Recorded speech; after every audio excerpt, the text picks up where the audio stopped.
ವಿಶ್ವ ಈಗ ಮತ್ತೊಂದು ಮೂರನೇ ಮಹಾಯುದ್ಧದತ್ತ ತೆರೆದುಕೊಳ್ತಾ ಇದೆ. ಈ ಮಹಾಯುದ್ಧ ಗತಿಸಿತು ಅಂಥೇಳಿ ಆದರೆ ಆಗುವಂಥ ಸಾವು ನೋವುಗಳೇನು, ಆಗುವಂಥ ಡ್ಯಾಮೇಜ್ ಏನು, ಆಗುವಂಥ ಪರಿಣಾಮಗಳೇನು ಅದೆಲ್ಲವೂ ಕೂಡ ಬಹಳ ಪ್ರಮುಖವಾಗುತ್ತೆ. ಮತ್ತೊಂದು ಸರ್ವನಾಶದತ್ತ ವಿಶ್ವ ಹೋಗೋದ್ರಲ್ಲಿ ನೋ ಡೌಟ್. ಇದೆಲ್ಲದರ ಕುರಿತಾಗಿ ನಾವಿವತ್ತು ಚರ್ಚೆ ಮಾಡೋಣ. ನಾನು ರಂಜಿತ್ ಶಿರಿಯಾರ್, ನನ್ನ ಜೊತೆಯಲ್ಲಿ ಚಂಗಪ್ಪ ಅವರಿದ್ದಾರೆ. ಚಂಗಪ್ಪ ಸರ್ ನಮಸ್ಕಾರ, ಕಾರ್ಯಕ್ರಮಕ್ಕೆ ಸ್ವಾಗತ. ರಕ್ಷಣಾ ವಲಯದ ಅಂತಾರಾಷ್ಟ್ರೀಯ ವಿಶ್ಲೇಷಕರವರು, ಅವ್ರನ್ನ ಮಾತಾಡಿಸ್ತೀನಿ. ಸರ್, ಮತ್ತೊಂದು ಮಹಾಯುದ್ಧದತ್ತ ಈಗ ಭಾರತ ಅನ್ನೋದಕ್ಕಿಂತಲೂ ಕೂಡ ವಿಶ್ವ ಈಗ ತೆರೆದುಕೊಳ್ತಾ ಇದೆ. ಇಡೀ ವಿಶ್ವ ಈಗ ತೆರೆದುಕೊಳ್ತಾ ಇದೆ ಮೂರನೇ ಮಹಾಯುದ್ಧದತ್ತ. ಬಹುಶಃ ಇದು ವಿಶ್ವದ ಮೇಲೆ ಬೀರುವಂಥ ಪರಿಣಾಮ ಏನು ಸರ್? ಮೊದಲಿಗೆ ಈಗ Iran first of all nuclear non proliferation ಟ್ರೀಟಿಯಿಂದ ಹೊರಗಡೆ ಬರ್ತದೆ ಈ ಅಟ್ಯಾಕ್ ಆದಮೇಲೆ. Correct. America international law violate ಮಾಡಿದ್ದಾರೆ, ಅದಕ್ಕೆ ಸಮಾನ ಕೊಟ್ಟಿಲ್ಲ America. Because even president Trump ಮಾಡಿರೋ ಕೆಲಸ, ಅವರು ಕಾಂಗ್ರೆಸ್ಗೆ ಹೋಗಿ ಅವ್ರ ರ್ಯಾಟಿಫಿಕೇಶನ್ ತಗೊಳ್ಳಿಲ್ಲ. Executive decision of the president, ನಾನು ಮಾಡ್ತೀನಿ, ನಾನು ಹೋಗ್ತೀನಿ, ಯುದ್ಧ ಮಾಡ್ತೀನಿ ಅಷ್ಟೇ. ಇನ್ನು ಫುಲ್ ಅಮೆರಿಕಾ ಅವ್ರ ಜೊತೆ ಎಷ್ಟು ಸಪೋರ್ಟ್ ಇದೆ ಗೊತ್ತಿಲ್ಲ. ಬಟ್ US ಮಿಲಿಟರಿ ಪ್ರೆಸಿಡೆಂಟ್ ಆದೇಶದಲ್ಲಿ ಇರಾನ್ ಮೇಲೆ ಯುದ್ಧ ಮಾಡ್ತಾ ಇದ್ದಾರೆ ಈಗ. ಸೊ ಇದು ಇನ್ನು ಮುಂದಕ್ಕೆ ಚೈನಾದ ಏನು ರಿಯಾಕ್ಷನ್ ಆಗುತ್ತೆ, ರಷ್ಯಾದ ಏನು ರಿಯಾಕ್ಷನ್ ಆಗುತ್ತೆ, ಮತ್ತು ಆರ್ಥಿಕ ಸಮಸ್ಯೆ ಬರ್ಬೋದಾ ಇಲ್ಲ. ಕ್ರೂಡ್ ಆಯಿಲ್ ಪ್ರೈಸ್ ಇವತ್ತು ಬೆಳಗ್ಗೆ 2% ಜಾಸ್ತಿ ಆಗಿದೆ. ಬಿಕಾಸ್ ಜಲಸಂಧಿ ಬಂದಾದ್ರೆ ಹೌದು ಟ್ರಾನ್ಸ್ಪೋರ್ಟೇಷನ್ ಸಮಸ್ಯೆ ಆಗುತ್ತೆ. ಹೌದು. ಸೊ ಮ್ಯಾರಿಟೈಮ್ ಟ್ರಾನ್ಸ್ಪೋರ್ಟೇಷನ್ ವಿಷಯದಲ್ಲಿ ಫುಲ್ ಇಂಟರ್ನ್ಯಾಷನಲ್ ಇಕಾನಮಿ ಎಷ್ಟು ಎಫೆಕ್ಟ್ ಆಗ್ಬಹುದು ನೋಡಬೇಕು. ಸೊ ಇದು ಒಂದು ದೊಡ್ಡ ವಿಷಯ. ಇವ್ರು ಹೇಳ್ದಂಗೆ ವರ್ಲ್ಡ್ ವಾರ್ 3 ಸ್ಟಾರ್ಟ ಅಲ್ಲ ಅಂತ. ಈಗ ಇಂಡಿಯಾದ ಏನು ಪೊಸಿಷನ್ನು, ಇಂಡಿಯಾ ಇರಾನ್ ಜೊತೆ ಆರ್ಥಿಕ ಸಂಬಂಧ ಸ್ಟ್ರಾಂಗ್ ಆಗಿ ಇಟ್ಕೊಂಡಿದೆ, ಮತ್ತೆ ಇಸ್ರೇಲ್ ಜೊತೆ ನಮ್ಮ ಡಿಫೆನ್ಸ್ ಟೆಕ್ನಾಲಜಿ ಟೈಸ್ ಇದೆ. ಮತ್ತೆ ಇಂಡಿಯಾದಲ್ಲಿ ಲಾರ್ಜ್ ಶಿಯಾ ಪಾಪ್ಯುಲೇಷನ್ ಇದೆ, ಜಾಸ್ತಿ ಲಕ್ನೌ ಸೈಡಲ್ಲಿ ಇದೆ, ಸ್ವಲ್ಪ JNK ಅಲ್ಲಿ ಇದೆ, ಕಾಶ್ಮೀರಲ್ಲಿ. ಸೊ ಸ್ವಲ್ಪ ಜೂಯಿಷ್ ಪಾಪ್ಯುಲೇಷನ್ ಇದೆ, ಭಾಳ ಮೈನಾರಿಟಿ, ಮೈಕ್ರೋಸ್ಕೋಪಿಕ್ ಮೈನಾರಿಟಿ.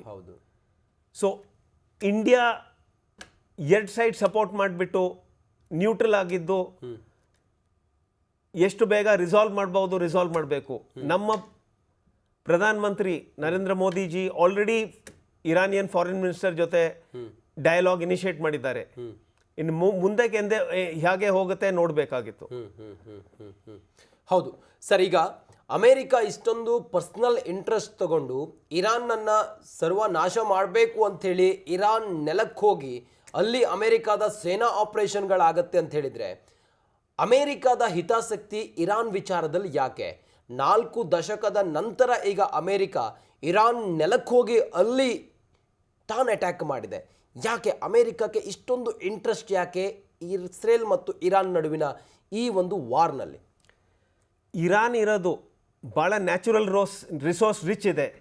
ಇರಾನಲ್ಲಿ ಆಯಿಲ್ ಇದೆ, ನ್ಯಾಚುರಲ್ ಗ್ಯಾಸ್ ಇದೆ, ಮತ್ತೆ ಇರಾನ್ದು geopolitical location heart of Asia.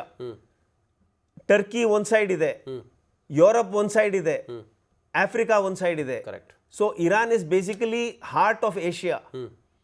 ಎಲ್ಲ international trade routes are connected through Iran.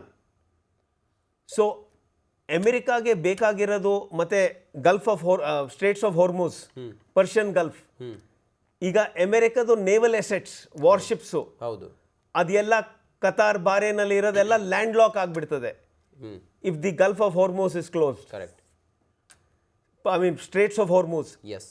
So America ಇದೆಲ್ಲ ಇಂಟರ್ನ್ಯಾಷನಲ್ ಪಾಲಿಟಿಕ್ಸು. ಇಂಟರ್ನ್ಯಾಷನಲ್ ಪಾಲಿಟಿಕ್ಸ್ ಅಲ್ಲಿ ಪವರ್ ಅದು ಒಂದೇ ಕಮಾಡಿಟಿ ಇರೋದು, ಇನ್ನು ಬೇರೆ ಏನಿಲ್ಲ. ಇರಾನ್ ಕೂಡ ನೋಡ್ತಾ ಇರೋದು ಮಿಡಲ್ ಈಸ್ಟ್ ಆಫ್ ವೆಸ್ಟ್ ಏಷ್ಯಾದಲ್ಲಿ ಅದರದ್ದು ಐಡಿಯಾಲಜಿ, ಅದರ ಇನ್ಫ್ಲೂಯೆನ್ಸ್ ಹೆಂಗೆ ಪ್ರಮೋಟ್ ಮಾಡೋದು. ಅದಕ್ಕೋಸ್ಕರ ಇರಾನ್ಗೆ 3H ಇದೆ: Hezbollah in Lebanon, Hamas in Gaza, and Houthis in Yemen. Yes. So ಇದು ಬಹಳ ಇನ್ಸೆಕ್ಯೂರಿಟಿ ಆಗ್ತಾ ಇದೆ. ಅಂಡ್ ಆಯತುಲ್ಲಾ ಖೊಮೆನಿ, ಪ್ರೀವಿಯಸ್ ಅವ್ರ ಶಾಸನ ಲೀಡರು, ಇರಾನಿಯನ್ ಲೀಡರ್, ಹೌದು. ಹಿ ಹ್ಯಾಸ್ ಸೆಡ್ ದಟ್ ಇಸ್ರೇಲ್ನ ತೆಗೆದ್ಬಿಡ್ತೀನಿ ಅಂತ. So offence is the best form of defence. ಯಾರಾದ್ರೆ ನಮ್ಮನ್ನ ಹೊಡೆಯೋಕೆ ಮುಂಚೆ ನಾವೇ ಅವ್ರನ್ನ ಹೋಗಿ ತೀರ್ಸ್ಬಿಡೋಣ ಅಂತ. ಹೌದು. ಅದಕ್ಕೋಸ್ಕರ ಈಗ ಇಸ್ರೇಲ್ ಅಟ್ಯಾಕ್ ಮಾಡಿದ್ದು ಇರಾನ್ನ. ಎಸ್. ಇವತ್ತು ತನಕ ಇರಾನ್ ಈಗ main thing is diplomacy, nuclear diplomacy. ಹೌದು. Iran was part of nuclear non proliferation treaty. ಹೌದು. ಈಗ NPT ಇಂದ ಇರಾನ್ ಹೊರಗಡೆ ಬರ್ತದೆ. ಅದು ಒಳ್ಳೇದಾ ಕೆಟ್ಟದಾ ಇನ್ನು ಬರೀ ಮುಂದೆ ಹಿಸ್ಟ್ರಿ ಹೇಳ್ಕೊಡ್ತಾರೆ ನಮಗೆ. Correct sir. ಈಗ ಇರಾನ್ ನ್ಯೂಕ್ಲಿಯರ್ ವೆಪನ್ಗಳನ್ನು ಅಭಿವೃದ್ಧಿ ಮಾಡೋದ್ರಿಂದಾಗಿ ಇಸ್ರೇಲ್ಗೆ ಹೇಗೆ ಥ್ರೆಟ್ ಆಗುತ್ತೆ? ಇಸ್ರೇಲ್ ಯಾಕೆ ಇರಾನ್ಗೆ ಸಾಂಪ್ರದಾಯಿಕ ವೈರಿ ಆಗಿದೆ? ಯಾಕೆ ಇವರಿಬ್ಬರ ನಡುವಿನ ಈ ಕಂದಕ ಯಾಕೆ? ಬಿಕಾಸ್ 1979 ತನಕ ಶಾ ಆಫ್ ಇರಾನ್ ಇದ್ರು. Shah of Iran was pro America and anything pro America is pro Israel. Yes. 1979 ಇಲ್ಲ ಇರಾನಿಯನ್ ರೆವಲ್ಯೂಷನ್ ಆಗ್ಬಿಟ್ಟು, ಇಸ್ಲಾಮಿಕ್ ರೆವಲ್ಯೂಷನ್, ಖೊಮೆನಿ ಬಂದರು, ಆಯತುಲ್ಲಾ ಖೊಮೆನಿ. ಅದಾದ್ಮೇಲೆ ಇರಾನು ಇಸ್ರೇಲ್ ರಿಲೇಷನ್ಸು ಬರೀ ಕೆಳಗಡೆ ಹೋಗ್ತಾ ಇದೆ. ಹೌದು. ಸೊ ಇಸ್ರೇಲ್ಗೆ Iran becomes an existential threat. Yes. ಬರೀ ಇಸ್ರೇಲ್ಗೆ ಅಲ್ಲ, even the Gulf cooperation council countries, Kuwait, ಅವರು ಇವರೆಲ್ಲ, ಅವ್ರಿಗೆಲ್ಲ ಇರಾನ್ ಬಹಳ ಭಯ. ಅವ್ರು ಹೇಳ್ತಾರೆ ಇರಾನ್ ಒಂದು ಹುಚ್ಚ ಮನುಷ್ಯ ಆಗಿ ಯಾವಾಗ ಏನ್ ಮಾಡ್ತಾರೆ ಹೇಳಕ್ಕಾಗಲ್ಲ. ಅದಕ್ಕೋಸ್ಕರ ಇರಾನ್ದು ಹಲ್ ತೆಗಿಯೋದು ಇಂಟ್ರೆಸ್ಟ್ ಅವ್ರಿಗೆ. ಇರಾನ್ ಕಚ್ಚಕ್ಕಾಗಲ್ಲ ಅವ್ರನ್ನ ಇನ್ನು ಮುಂದಕ್ಕೆ. ಅಂಡ್ ಆ ಹಲ್ಲಿರೋದು ಇರಾನ್ದು ನ್ಯೂಕ್ಲಿಯರ್ ವೆಪನ್ ಪ್ರೋಗ್ರಾಮ್. ಇರಾನ್ದು nuclear weapon programme basically showing that west, ಇದು US ಗೆ ನಮ್ಗೆ ನಮ್ಮ ಹತ್ರ ನಮ್ಮ ತಲ್ವಾರ್ ಇದೆ, ನಮ್ಮ ಹತ್ರ ಶಕ್ತಿ ಇದೆ ಅಂತ. ಶಕ್ತಿ ನಮ್ಮ ತಲವಾರ್ ಇದೆ, ಅದು that is the basic symbolic ಇದು. ಬಟ್ ಈಗ ಇದೆಲ್ಲ ಬಾಂಬಿಂಗ್ ಆಗಿದೆ. B2 ಬಾಂಬರು, ಬಂಕರ್ ಬಸ್ಟರ್ ಬಾಂಬ್ ಎಲ್ಲ ಹಾಕಿದ್ದಾರೆ, ಡ್ರಾಪ್ ಮಾಡಿದ್ದಾರೆ. ಬಟ್ ಯಾವುದಾದ್ರೆ ರೇಡಿಯೇಷನ್ದು ಸೈನ್ ಇಲ್ಲ ಇರಾನಲ್ಲಿ. ಸೊ ಆಕ್ಚುಲಿ ಟಾರ್ಗೆಟ್ ಹೊಡೆದಿದ್ದಾರೆ ಇಲ್ಲ ಅದು ಡೌಟು. ಬಿಕಾಸ್ ಈಗ ರೇಡಿಯೇಷನ್ ಬರುವಾಗ ಅದರ ಅರ್ಥ ನ್ಯೂಕ್ಲಿಯರ್ ವೆಪನ್ ಫೆಸಿಲಿಟಿನ ಹೊಡೆದಿದ್ದಾರೆ ಅಂತ. ಹೌದು. ಈಗ ಅದು ಒಂದು ದೊಡ್ಡ ಮೌಂಟೇನ್ ಕೆಳಗಡೆ ಇದೆ. ಸೊ ಎಷ್ಟು ಸಕ್ಸಸ್ಫುಲ್ ಬರೀ ಇದೆ ಅಮೆರಿಕನ್ ಪ್ರಾಪಗ್ಯಾಂಡ, US ಪ್ರಾಪಗ್ಯಾಂಡ, ನಾವು ಇದು ಮಾಡಿದ್ದೀವಿ, ನಾವು ಅದು ಮಾಡಿದ್ದೀವಿ. ರಿಯಾಲಿಟಿಯಲ್ಲಿ ಅವ್ರು ಏನು ಅಚೀವ್ ಮಾಡಿದ್ದಾರೆ ಯಾರಿಗೆ ಗೊತ್ತಿಲ್ಲ. ನಿಜ ನಿಜ ನಿಜ. ಈಗ ಇಸ್ರೇಲ್ ಮತ್ತು ಇರಾನ್ಗೆ ಹೋಲಿಸ್ಕೊಂಡ್ರೆ ಎರಡೂ ಸೇನೆ ಸಾಮರ್ಥ್ಯ ಮತ್ತು ಅಲ್ಲಿರುವಂಥ ಅತ್ಯಾಧುನಿಕ ವೆಪನ್ಗಳು, ಇಸ್ರೇಲಲ್ಲಿರುವಂಥ ಅತ್ಯಾಧುನಿಕ ಶಸ್ತ್ರಾಸ್ತ್ರಗಳು, ಎರಡೂ ರಾಷ್ಟ್ರಗಳನ್ನು ಹೋಲಿಸಿಕೊಂಡ್ರೆ ಯಾವುದು ಬಲಿಷ್ಠ ರಾಷ್ಟ್ರ ಸರ್, ಇರಾನ್ ಅಥವಾ ಇಸ್ರೇಲ್? ಇಸ್ರೇಲು. ಈಗ ಇಸ್ರೇಲ್ದು IAI ಇದೆ, ಇಸ್ರೇಲಿ ಏರ್ಕ್ರಾಫ್ಟ್ ಇಂಡಸ್ಟ್ರೀಸ್. ಎಸ್. ಅದು ಶುರುವಾಗಿದ್ದು ನಮ್ಮ HAL ನಮ್ಮ ಕರ್ನಾಟಕ ಬೆಂಗಳೂರಲ್ಲಿ ಇರೋದು ಹಿಂದೂಸ್ತಾನ್ ಏರೋನಾಟಿಕ್ಸ್ ಶುರುವಾಗ ಟೈಮಲ್ಲಿ. ಹೌದು. ಹಿಂದೂಸ್ತಾನ್ ಏರೋನಾಟಿಕ್ಸು ಏನೆಲ್ಲೋ ಮಾಡಿದ್ದಾರೆ, ಮುಂದಕ್ಕೆ ಹೋಗಿದ್ದಾರೆ. ಬಟ್ ಇಸ್ರೇಲಿ ಏರ್ಕ್ರಾಫ್ಟ್ ಇಂಡಸ್ಟ್ರೀಸ್ ಅದಕ್ಕಿಂತ 3-4 ಟೈಮ್ಸ್ ಜಾಸ್ತಿ ಮುಂದೆ ಹೋಗಿದ್ದಾರೆ. ಹೌದು. ನಾವು ಇವತ್ತು ಕೂಡ ರಫೇಲ್ ಏರ್ಕ್ರಾಫ್ಟ್ ಹೊರಗಡೆಯಿಂದ ತೆಗಿಬೇಕಾಗುತ್ತೆ. ಕರೆಕ್ಟ್. ಬಟ್ ಅವ್ರದ್ದು ಹಂಗೆ ಅಲ್ಲ, ಅವರೇ ಡಿಸೈನ್ ಮಾಡೋದು, ಅವರೇ ಮ್ಯಾನುಫ್ಯಾಕ್ಚರ್. ಹೌದು, ಇಂಡಿಜಿನಸ್ ಪ್ರೊಡಕ್ಷನ್ ಮಾಡ್ತಾರೆ. ಹೌದು. ನಾವು ಹಿಂದೂಸ್ತಾನ್ ಏರೋನಾಟಿಕ್ಸ್ 1950s ಅಲ್ಲಿ ಯಾವುದೋ ಏರ್ಕ್ರಾಫ್ಟ್ ಶುರು ಮಾಡಿದಪ್ಪ, ಅದು ಹೆಸರು ಬರ್ತಾ ಇಲ್ಲ, ಅದು ಶುರು ಮಾಡಿಬಿಟ್ಟು ಮಧ್ಯದಲ್ಲಿ ನಿಲ್ಲಿಸ್ಬಿಟ್ರು. ಹೌದು. ಬಿಕಾಸ್ ಎಂಜಿನ್ ಸರಿ ಇಲ್ಲ. ಹೌದು. ಅದೇ ಹೋಗಿ ಫ್ರಾನ್ಸ್ ತಗೊಂಡು ಅದನ್ನ ಮಿರಾಜ್ ಏರ್ಕ್ರಾಫ್ಟ್ ಮಾಡಿಬಿಟ್ಟಿದ್ದಾರೆ. ಅಂಡ್ ನಾವು ಅವ್ರನ್ನ ತಗೊಳ್ತಿದ್ದೀವಿ ಈಗ. HAL ಒಂದೇ ತಪ್ಪು ಮಾಡಿದ್ರು, ಆ ಏರ್ಕ್ರಾಫ್ಟು ಫ್ರೆಂಚ್ ಅವ್ರಿಗೆ ಫುಲ್ ಫಿಲ್ಮ್ ಮಾಡಿದ್ರು. ಫಿಲ್ಮ್ ಮಾಡಿಬಿಟ್ಟು ಅವರೇ ಅದನ್ನ ಡಿಸೈನ್ ಮಾಡಿ ಡೆವಲಪ್ ಮಾಡಿ ಈಗ ನಮಗೆ ಸೇಲ್ ಮಾಡ್ತಾ ಇದ್ದಾರೆ. So Israeli aircraft industry and Israeli armament industries ಅವ್ರು ಬಹಳ ಮುಂದಕ್ಕೆ ಹೋಗಿದ್ದಾರೆ. ಬಿಕಾಸ್ ಇಸ್ರೇಲ್ ಇರೋದು ಚಿಕ್ಕ ದೇಶ, ಅವ್ರಿಗೆ 3 ಕಡೆಯಿಂದ ಥ್ರೆಟ್ ಇದೆ. ಹೌದು. ಸೊ ಇಸ್ರೇಲ್ ಅಲ್ಲಿ ಕಂಪಲ್ಸರಿ ಮಿಲಿಟರಿ ಸರ್ವಿಸ್ ಇದೆ. ಹೌದು. And Israel is basically a national security state. Yes. ಅದರಲ್ಲಿ ಮಿಲಿಟರಿ ಯುದ್ಧ ಗಿದ್ದ ಅದೇ ಮುಖ್ಯ ಅವ್ರದ್ದು, ಮಾಮೂಲು ಅವರಿಗೆ. ಹೌದು. ಸೊ ಇರಾನ್ಗೆ ಹಾಗೆ ಇಲ್ಲ, ಇರಾನ್ದು ಟೆರಿಟರಿ ದೊಡ್ಡದಿದೆ. Only problem is Iran cannot be attacked by ground forces. Yes. Because ಅವ್ರು ಒಂದು ಸೈಡಲ್ಲಿ ಮೌಂಟೇನ್ ಇದೆ, ಇನ್ನೊಂದು ಸೈಡಲ್ಲಿ ಡೆಸರ್ಟ್ ಇದೆ, ಮೂರನೇ ಸೈಡಲ್ಲಿ ಸಮುದ್ರ ಇದೆ. 1,500 ಕಿಲೋಮೀಟರ್ ಇದೆ ಅವರ ಡಿಸ್ಟೆನ್ಸ್, ಹೋಗೋದು ಬರೋದೆಲ್ಲ ಕಷ್ಟ ಆಗುತ್ತೆ. ಏನಾದರೂ ವಾರ್ ಆಯಿತು ಅಥವಾ ಅಟ್ಯಾಕ್ ಮಾಡೋದನ್ನೋದಾದರೆ ಏರಿಯಲ್ ವಾರ್ ಆಗೋದು ಹೊರತು ಅದ್ರ ಹೊರತಾಗಿ ಭೂಸೇನೆಯಿಂದ ಅದು ಸಾಧ್ಯವೇ ಇಲ್ಲ, ಅಲ್ಲಿ ಪ್ರಯೋಜನಕ್ಕೆ ಬರುವುದಿಲ್ಲ ಅನ್ನೋದು ಸರ್. ಹೌದು ಹೌದು ಹೌದು. ಈಗ ಮುಂದುವರೆದು ನೋಡ್ತಾ ಇದ್ರೆ ನೋಡಿ, ಹಾರ್ಮೋಜ್ ಜಲಸಂಧಿಯನ್ನು ಇರಾನ್ ಈಗ ಬಂದ್ ಮಾಡ್ತು ಅಂತ ಹೇಳಿ ಆದರೆ ಯಾವ್ಯಾವ ರಾಷ್ಟ್ರಕ್ಕೆ ಅದರ ಹೊಡೆತ ತಟ್ಟುತ್ತೆ ಸರ್? ಈಗ ಯು ಎಸ್ ನೇವಿದು 5th fleet is stationed in Bahrain. U S central command ಕತಾರಲ್ಲಿ ಇದೆ, and Diego Garcia and Mauritius, and 6th fleet in Italy and Japan. Yes. ಈಗ ಯು ಎಸ್ ಯಾಕೆ ಇಷ್ಟು ಮಿಲಿಟರಿ ಪವರ್ ಆಗಿದೆ? ಯಾಕಂದರೆ its navy is very strong. So ಈ ನೇವಿದು power Middle East ಅಲ್ಲಿ ಕಡಿಮೆ ಆಗುತ್ತೆ Iran Gulf of Hormuz block ಮಾಡಿದ್ರೆ. ಸೊ ಈಗ ಅದು ಚರ್ಚೆ ನಡೀತಾ ಇದೆ. ಈಗ ಯುದ್ಧ ಶುರುವಾಗಿದೆ. ಈಗ ಯುದ್ಧ ಶುರುವಾಗಕ್ಕೆ ಮುಂಚೆ ಬರೀ ಡಿಪ್ಲೊಮಸಿ. ಹೌದು. ಈಗ ಡಿಪ್ಲೊಮಸಿ ಫೇಲ್ ಆಗಿದೆ, ನ್ಯೂಕ್ಲಿಯರ್ ಡಿಪ್ಲೊಮಸಿ ಫೇಲ್ ಆಗಿದೆ, ಅದಕ್ಕೋಸ್ಕರ ಯುದ್ಧ ಶುರುವಾಗಿದೆ. ಈಗ ಯುದ್ಧ ಮುಗಿಸ್ಬೇಕಾದ್ರೆ ಪುನಃ ಡಿಪ್ಲೊಮಸಿ ಶುರುವಾಗಬೇಕು. ಈಗ ಅದರಲ್ಲಿ ಥರ್ಡ್ ಪಾರ್ಟಿ ಇಂಟರ್ವೆನ್ಷನ್, ಇಂಡಿಯಾಗೆ ಚಾನ್ಸ್ ಸಿಗುತ್ತಾ? ಇಂಡಿಯಾ, ಬಿಕಾಸ್ ಇಂಡಿಯಾ ಇರಾನ್ ಜೊತೆ ಒಳ್ಳೆ ರಿಲೇಷನ್ಸ್ ಇದೆ, ಯು ಎಸ್ ಜೊತೆ ರಿಲೇಷನ್ಸ್ ಇದೆ, ಇಸ್ರೇಲ್ ಜೊತೆ ರಿಲೇಷನ್ಸ್ ಇದೆ. So India is a very strong candidate. ನಮ್ಮ ಪ್ರೈಮ್ ಮಿನಿಸ್ಟರು ಜಾಸ್ತಿ ಪ್ರಯತ್ನ ಪಟ್ಟರೆ ಏನಾದರೆ ಒಂದು ಸೊಲ್ಯೂಷನ್ನು ಸಿಗ್ಬೋದು, ಸಂಧಾನ ಸಾಧ್ಯತೆಗಳ ಬಗ್ಗೆ. ಹೌದು ಸರ್, ತಾವು ಹೇಳ್ತಾ ಇದ್ರಿ ಈಗ ಒಂದು ವೇಳೆ ಪೂರ್ಣ ಪ್ರಮಾಣದಲ್ಲಿ ಯುದ್ಧ ಆಯಿತು ಅಂಥೇಳಿ ಆದರೆ ಭಾರತ ಏನೇನು ಚಾಲೆಂಜ್ಗಳನ್ನು ಎದುರಿಸಬೇಕಾಗತ್ತೆ, ಭಾರತದ ಮೇಲೆ ಏನೇನು ಪರಿಣಾಮ ಆಗುತ್ತೆ ಸರ್? ಆಯಿಲ್ ಪ್ರೈಸ್ ಜಾಸ್ತಿ ಆಗುತ್ತೆ, ನಮ್ಮದು ಎಕ್ಸ್ಪೋರ್ಟ್ ಬಿಲ್ಲು ಕಡಿಮೆ ಆಗುತ್ತೆ, ಮತ್ತು ನಮ್ಮ ಆರ್ಥಿಕ ಸ್ಥಿತಿ ಕುಂಠಿತ ಆಗುತ್ತೆ. ಹೌದು ಹೌದು ಹೌದು. ಸೊ ಇದು ಯುದ್ಧ ಅಂದರೆ ಯಾರಿಗೆ ಒಳ್ಳೇದಲ್ಲ. ಇದು ಯುದ್ಧ ಅಂದರೆ ಒಂದು ದೊಡ್ಡ ಕ್ಯಾನ್ಸರ್ ರೀತಿ. ಸೊ ಯಾರಿಗೆ ಇದನ್ನ ಎಕ್ಸ್ಪ್ಯಾಂಡ್ ಮಾಡೋಕ್ಕೆ ಇಷ್ಟ ಇಲ್ಲ. ಎಲ್ಲ ಕಂಟ್ರೀಸ್ ಇಂಟ್ರೆಸ್ಟ್, ಎಲ್ಲ ಕಂಟ್ರಿ ದೇಶಗಳೇ ಏನು ನೋಡೋದು, ತಮ್ಮ ನ್ಯಾಷನಲ್ ಇಂಟ್ರೆಸ್ಟು. ಹೌದು. So war and national interest is not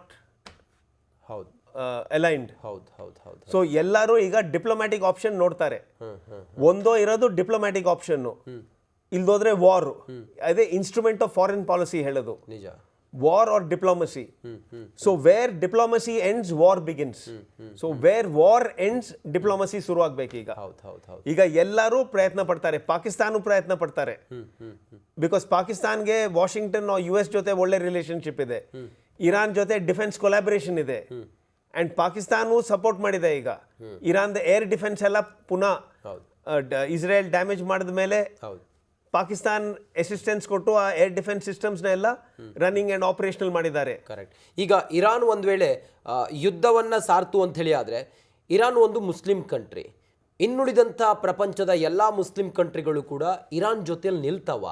ಆ ರೀತಿ ವಾತಾವರಣವನ್ನು ಇರಾನ್ ಸೃಷ್ಟಿ ಮಾಡಿದೆಯಾ? ಬೇರೆ ಬೇರೆ ಮುಸ್ಲಿಂ ರಾಷ್ಟ್ರಗಳ ಜೊತೆಗೆ ಇರಾನ್ನ ಸಂಬಂಧ ಹೆಂಗಿದೆ?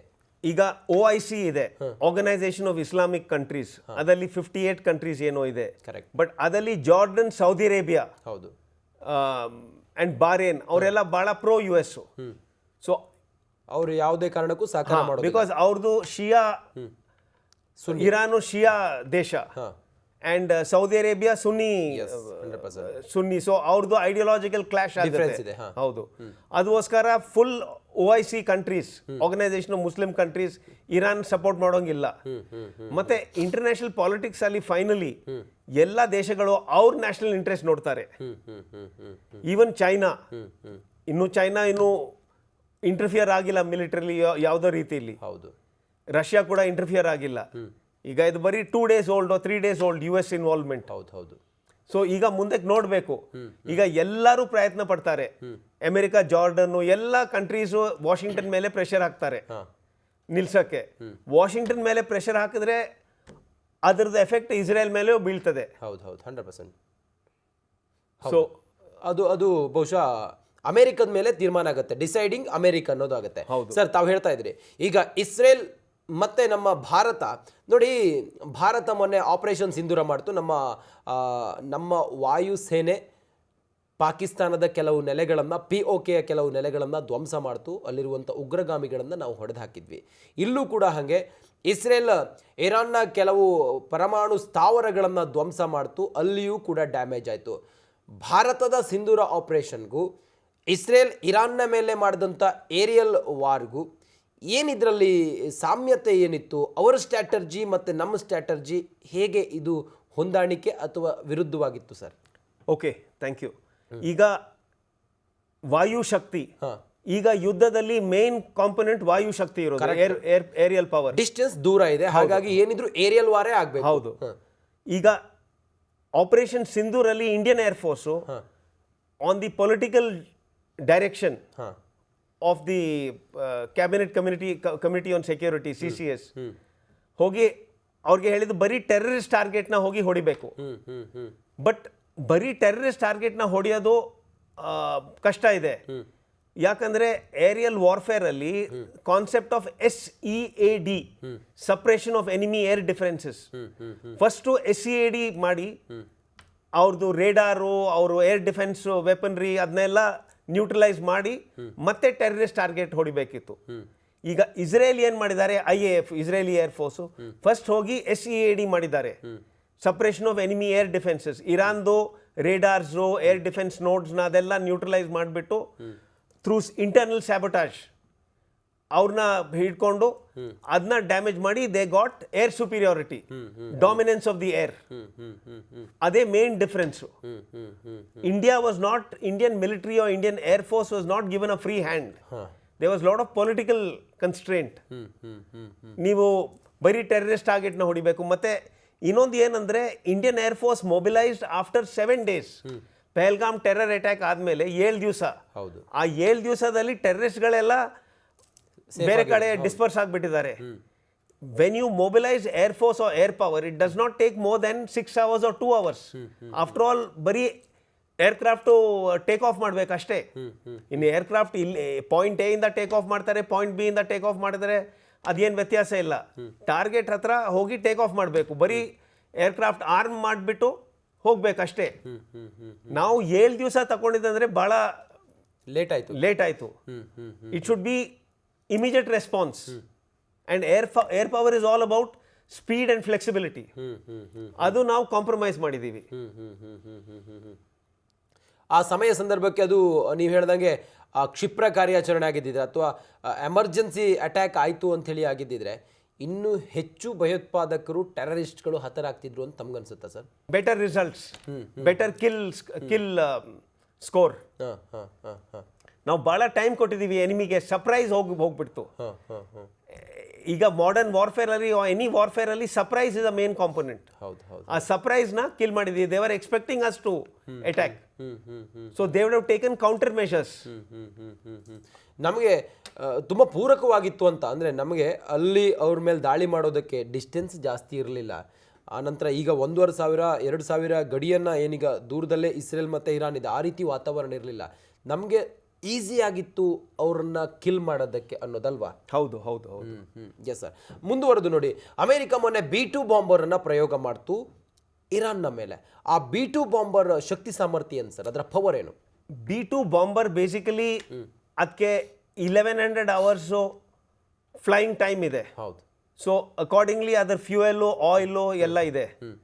ಈಗ ವಿತ್ ಮಿಡ್ ಏರ್ ರಿಫ್ಯೂಯಲಿಂಗ್, ಮಧ್ಯದಲ್ಲಿ ಟ್ಯಾಂಕರ್ ಬರ್ತದೆ, ಆಯಿಲ್ ಟ್ಯಾಂಕರ್ ಬಂದು ಮಿಡ್ ಏರ್ ರಿಫ್ಯೂಯಲಿಂಗ್ ಅದು ಮಾಡಿದ್ರೆ 30,000-40,000 ಕಿಲೋಮೀಟರ್ಸ್ ಫ್ಲೈಯಿಂಗ್ ರೇಂಜ್ ಸಿಗುತ್ತೆ. ಮತ್ತೆ ಅದಕ್ಕೆ ಈ ಬಾಂಬ್ 30,000 tons. ಅಂಡ್ ಇದು ಮಾಮೂಲಿ ಬಾಂಬ್ ಅಲ್ಲ, ಇದು bunker buster bomb.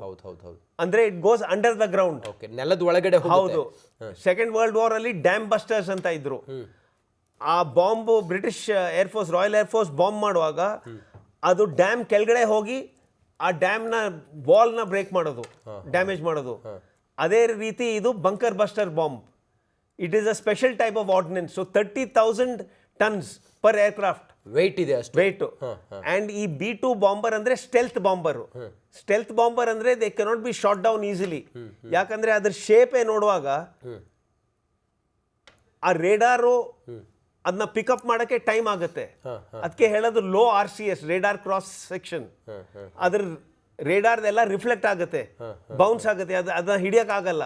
By the time it comes over the target only you figure out. ಅದಕ್ಕೋಸ್ಕರ B2 is a very high technology stealth. So stealth ಅಂದರೆ ಸರ್ಪ್ರೈಸು. ಯುದ್ಧದಲ್ಲಿ ಯಾವಾಗಲೂ surprise is the main thing. Okay, ಅದರಿಂದ ಆಗುವಂಥ damage ಏನು sir? ಈಗ ನೀವು ಹೇಳಿದ್ರಿ ಅಷ್ಟು ಡೇಂಜರಸ್ ಬಾಂಬ್ ಅದು, ಅದರಿಂದ ಆಗುವಂಥ ಡ್ಯಾಮೇಜ್ ಏನು? ಅದರಿಂದ ಬಿಕಾಸ್ ಈ ನ್ಯೂಕ್ಲಿಯರ್ ಫೆಸಿಲಿಟಿ ಇರಾನ್ದು ಇರೋದು 3 ಟಾರ್ಗೆಟ್ ಅಲ್ಲಿ ಇದೆ, 3 ಲೊಕೇಶನ್ ಅಲ್ಲಿ. ಹೌದು. ನಟಾನ್ಸ್, ಫೋರ್ದೋ ಅಂಡ್ ಇಸ್ಫಹಾನ್. ಹೌದು. ಇದೆಲ್ಲ ದೊಡ್ಡ ಮೌಂಟೇನ್ ಕೆಳಗಡೆ ಇತ್ತು. ಹೌದು.